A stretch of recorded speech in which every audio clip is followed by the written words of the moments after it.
अस्सलामुअलैकुम वरहमतुल्लाहि वबरकातुहू। Welcome back to my channel Safia skills. तो कैसे हैं आप सब लोग? उम्मीद करती हूँ आप सब लोग खैरियत से होंगे। अल्लाह पाक आप तमाम लोगों को अपने हिफ्ज़ अमान में रखे, आमीन सुम्मा आमीन। तो मैं आज आपको जायफल जावित्री का पाउडर बनाना सिखा रही हूँ, जिसके लिए मैंने जायफल ले लिए। जायफल को हिलाकर देख लिया, अगर जायफल बज रहा है तो समझो आपका जो जायफल अंदर से ठीक निकलेगा, अगर नहीं बज रहा तो समझ लो फफूंदी वाला निकलेगा। तो यहाँ मैंने देख लिया, हम इसके छिलके हटा देंगे और यहाँ से इसको जायफल को निकाल लेंगे। तो आप देख सकते हैं हमारा जायफल बहुत ही अच्छा निकला, ऊपर से कोई फफूंदी नहीं है इस पर। फिर भी हम इसको तोड़ कर एक बार चेक कर लेंगे कि अंदर भी इसके कोई घुन वगैरह कीड़े वगैरह ना हो। तो यहाँ मैंने अपने सारे जायफल तोड़ कर रख लिए हैं। अब मैं आपको ये जायफल तोड़ के चेक करवा रही हूँ कि अंदर से भी हमें चेक करना है कि जायफल हमारा बिल्कुल ठीक हो।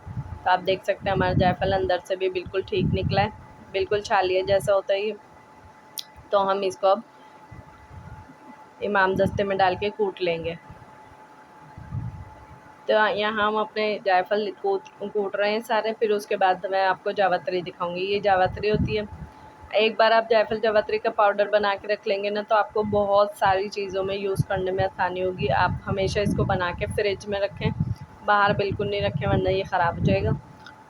फ्रिज में हमारे मसाले बिल्कुल ठीक रहते हैं, ऐसे जैसे कोई हम नाहरी मसाला या जायफल जावित्री का पाउडर वगैरह बना के रखते हैं, तो वो बिल्कुल ठीक रहता है। तो यहाँ हमारे जायफल बिल्कुल बारीक बारीक कूट चुके हैं, तो हम अपनी जावित्री भी कूट लेंगे।